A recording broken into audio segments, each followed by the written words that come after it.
क्या है ये? तो देखिए, कलन विधि से गति का प्रथम समीकरण ज्ञात करना है। परीक्षा में यदि सिर्फ आ गया कि प्रथम समीकरण ज्ञात करिए तो आपकी मर्जी है कि आप कलन विधि से करें या ग्राफी विधि से करें, लेकिन यदि विधि का नाम दे करके आता है तो फिर उसी से करना है। कलन का क्या मतलब होता है? किसी चीज़ का छोटे छोटे चीज़ का जोड़ हो सकता है या छोटी छोटी चीज़ों का घटाव हो सकता है। यदि कोई चीज़ धीरे धीरे घटती है तो उसको हम बोलते हैं अवकलन, और यदि धीरे धीरे कोई चीज़ बढ़ती है तो उसको हम क्या बोलते हैं? समाकलन। अब धीरे धीरे का मतलब क्या है? कितना धीरे हो सकता है ना। वैसे इसके लिए मैंने समाकलन अवकलन का शुरू में बेसिक वाले वीडियो बनाया था, तो उसको आप देख सकते हैं। जैसे मैं बोलूं कि आपका नाखून है या बाल है, आज उसके नाप करके आप जाएं और कल बताएं कि कितना बढ़ गया है। इतना कम बढ़ेगा कि आप दूसरे दिन उसको नहीं बता सकते हो। ठीक है, ऐसी छोटी छोटी चीज़ों के लिए हम क्या लगाते हैं? कौन सी विधि लगाते हैं? कलन विधि लगाते हैं। जब छोटा छोटा कोई चीज़ बढ़ता है या छोटा छोटा चीज़ कोई घटता है। जैसे मैं कहूँ तो आपकी उम्र घट रही है, मतलब आपकी उम्र 80 साल जीने की है। मान लो ऊपर वाले ने लिख दिया कि 80 साल जियोगे, तो 16-17 साल जी लिए हो, कुछ और बाकी है, तो घट रही है ना उम्र। 80 साल में क्या हो रही है? घट रही है। हर पल घट रही है, हर क्षण घट रही है ना। तो ये जो छोटा छोटा घटाव हो जाए या वृद्धि हो जाए तो हम उसको किससे निकालते हैं? कलन या समाकलन से। पर यहाँ पर जो इस्तेमाल होगा वो समाकलन होगा। समाकलन का मतलब होता है छोटी छोटी चीज़ों का जोड़। समझ में आ गया समाकलन का मतलब? तो देखिए, पहला समीकरण यदि हमको निकालना है तो हम इसको निकालेंगे तात्क्षणिक त्वरण। किससे? तात्क्षणिक त्वरण। अब तात्क्षणिक त्वरण का सूत्र क्या होता है यार? तो सीधे त्वरण का सूत्र आप बताओ। वेग बटे समय। त्वरण बराबर वेग बटे समय। तो त्वरण को किससे लिखा जाता है? ए से। आपने बताया वेग, और बटे में क्या हो गया? समय। लेकिन हम यहां पर छोटी छोटी चीजों की बात कर रहे हैं। कलन में हम छोटी छोटी चीज लेते हैं, इसलिए इसके सामने लिख दिए डी और इसके सामने भी लिख दिए डी। वेग तो है लेकिन वेग बहुत कम है। समय भी तो है पर वो क्या है? बहुत छोटा है। पहली लाइन क्लियर हो गई? तो जब आपको प्रथम समीकरण निकालना होगा तो आप कहां से शुरुआत करेंगे? तात्क्षणिक त्वरण के सूत्र से। ठीक है, इसके बाद आपको पता ही होगा कि यदि मैं इसका ट्रांसपोज कर दूं, पक्षांतरण कर दूं, तो क्या आना चाहिए? आप लोग बताओ तो। ये आ जाएगा A D T equal to क्या हो जाएगा? डी भी। ये लाइन भी आपको समझ में आ रही होगी। ठीक है, अब मैं चाहता हूं कि इनका जोड़ कर दूं, है ना। तो इसके जोड़ के लिए मुझे कौन सी विधि अपनानी पड़ेगी? समाकलन। जोड़ माने क्या होता है? समाकलन। मेरे पास छोटा हिस्सा है, इस छोटे हिस्से को बड़ा बनाना है, तो उसके लिए कौन सी विधि लगती है? समाकलन। तो यहां पर लिख देंगे समाकलन करने पर। तो समाकलन का मतलब समझ में आया? समाकलन माने क्या होता है? छोटी चीजों का जोड़, और उसका जो चिन्ह है वो सांपे जैसे होता है, ऐसे। ठीक है, सीधा सीधा ऊपर से मोड़ दो, इधर मोड़ दो, ये क्या कहलाएगा? समाकलन का चिन्ह। तो इसी चिन्ह को मुझे यहां पर लगाना है। तो देखना मैं कहां पर लगाता हूं। ये क्या लिख दिया हूं? ए। फिर मैं यहां पर समाकलन लगा दिया, और ये क्या लिखा है? D T. हमेशा जब नीचे का स्टेप आता है तो जस्ट उसके ऊपर को देखना पड़ता है। ठीक है, अब पूछ रहे होगे या दिमाग में आ रहा होगा कि ये समाकलन यहां क्यों नहीं लगा? यहां क्यों लगा है? जोड़ोगे उसी को जो टुकड़ा होगा, जो सही सही है उसको क्या जोड़ना। जो ये त्वरण है यहाँ पर एक समान है। त्वरण क्या है? एक समान। न उसको घटना है न बढ़ना है, इसलिए हम उसको कहाँ रख दिए हैं? बाहर रख दिए।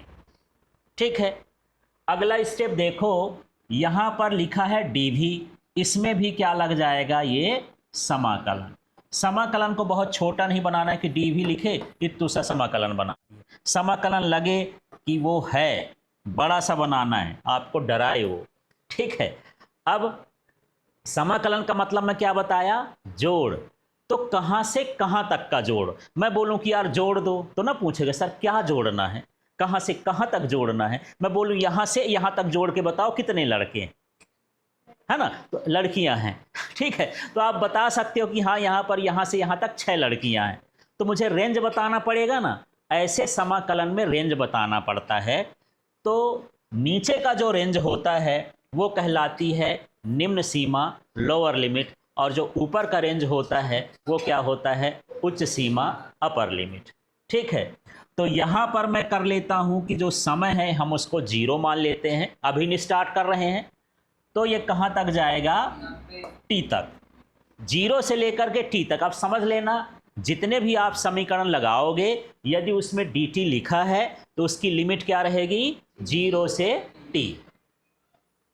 इतना चीज क्लियर हुआ। अब हम बात करते हैं इसकी भी लिमिट।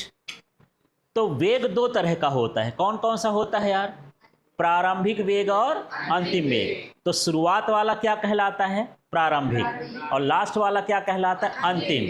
तो इसमें भी शुरू वाला जो होता है तो प्रारंभिक वेग बोलते हैं। प्रारंभिक वेग को दर्शाते किससे हैं, u से। तो यहाँ पर लिखेंगे u, पूंछ वाला u बनाना है आपको, और यहाँ पर क्या लिखना है, v लिखना है। लिमिट समझ में आ गई। तो जहाँ भी dv आएगा उसकी लिमिट क्या रहेगी, u से v। और ये आपके लिए नई चीज़ है, जोड़ घटाना, गुणा भाग, क्षेत्रफल तो आप समझते थे, पर ये समाकलन नई चीज़ है, तो इतना कठिन नहीं है, सरल है। अभी आप सवाल करोगे तो आपसे बन जाएगा, मैं एक एक करके बताऊंगा। ठीक है, अब मैं लिखा ये, और एक बड़ा सा कोठा बना देना है। जो ये लिमिट है इसको बाहर लिख देना है, ये 0 से t। ठीक है, समझ में आ गया। अब हम लिमिट का इस्तेमाल नहीं कर रहे हैं, dt का समाकलन कर रहे हैं। तो dt छोटा है, जुड़ जुड़ के ये क्या बन जाएगा, t बन जाएगा। अब इसका सूत्र देखो, सूत्र हालांकि मैं पहले बता चुका हूं, पर कुछ लोग नहीं थे तो समझो। यदि आपके पास dx है तो जुड़ के यह क्या हो जाएगा, x। यदि आपके पास d थीटा है तो जुड़ के क्या हो जाएगा, थीटा, d हट जाएगा, ये समझो। यदि आपके पास dv है तो क्या होना चाहिए, v होना चाहिए। यदि आपके पास dt है तो क्या होना चाहिए, t होना चाहिए। समझ में आ गया।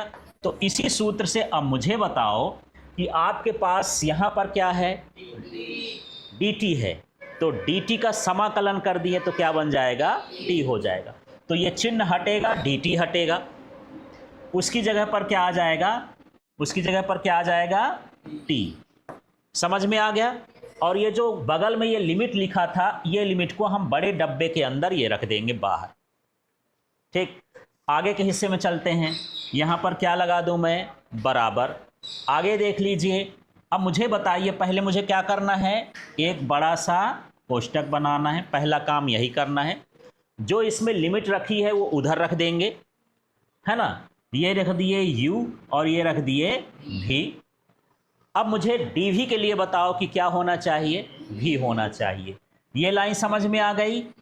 ठीक, इस तरह से ये समाकलन का इस्तेमाल करते हैं। अब ये तो आया, पर ये झंझट है, ये भी चाहता है मैं भी घुस जाऊं, ये भी घुस जाए, पर ये बड़ा है ना, अपर वाला पहले घुसेगा, फिर माइनस लगा के वहाँ पर क्या आ जाएगा, लोअर वाला। तो देखो ये मैं लिखता हूँ a।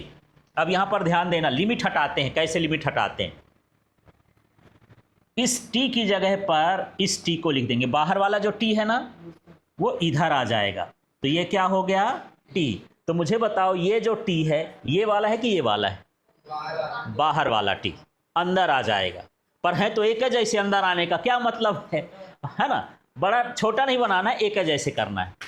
अब देखो यहाँ पर माइनस लगाना है, फिर इसी t की जगह मुझे क्या लिखना है, शून्य लिखना है। ये शून्य हो गया। अब थोड़ा सा लिमिट हटाने का तरीका समझो। यदि आपके पास यहाँ पर x होता, यहाँ पर 3 होता और यहाँ 4 होता, अब बताओ लिमिट हटाओगे तो कैसे आएगा। यस, ये कोठा बनाओ, ये 4 को एक बार x की जगह लिख दोगे 4, फिर हमेशा बीच में कौन सा चिन्ह, माइनस, फिर क्या होगा 3। समझ में आया? बस यही कर्म यहाँ भी करने, ये t को लिखेंगे और माइनस क्या लगा देंगे, 0।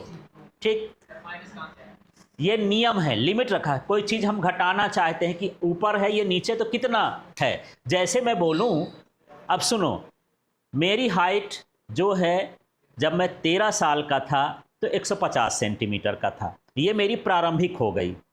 ठीक है, जब मैं 20 साल का हुआ तो मेरी हाइट 160 सेंटीमीटर हो गई। ठीक, अब मुझे बताओ कि मेरी हाइट में कितनी वृद्धि हुई, 10 सेंटीमीटर। आप क्या किए हो, बड़े में से छोटे को घटाए हो। इसीलिए तो उच्च सीमा से निम्न सीमा को घटाते हैं कि उसका मान आए कि वृद्धि हुई तो कितनी हुई। समाकलन तो हम जोड़ रहे हैं, पर कितना हुआ। ठीक है, चलिए, बढ़िया प्रश्न था। अब देखते हैं यहाँ पर, अब बता लो भैया आप लोग। हाँ, वेरी गुड। ये भी पहले आ जाएगा अंदर और यहाँ पर क्या हो जाएगा, माइनस यू हो गया। ठीक है, अब इस कोठे को भी खोल देते हैं। इसका मतलब ये है कि इस a का गुणा किससे करोगे, t से, तो क्या हो जाएगा, at।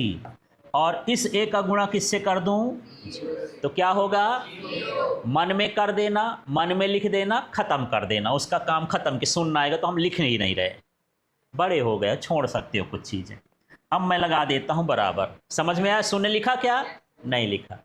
अब यहाँ पर क्या आएगा, v माइनस यू।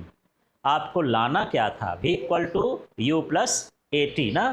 तो एक काम करते हैं, इस u को ही भेज देते हैं इधर, v तो मेरे पास है, इधर u और चाहिए ना।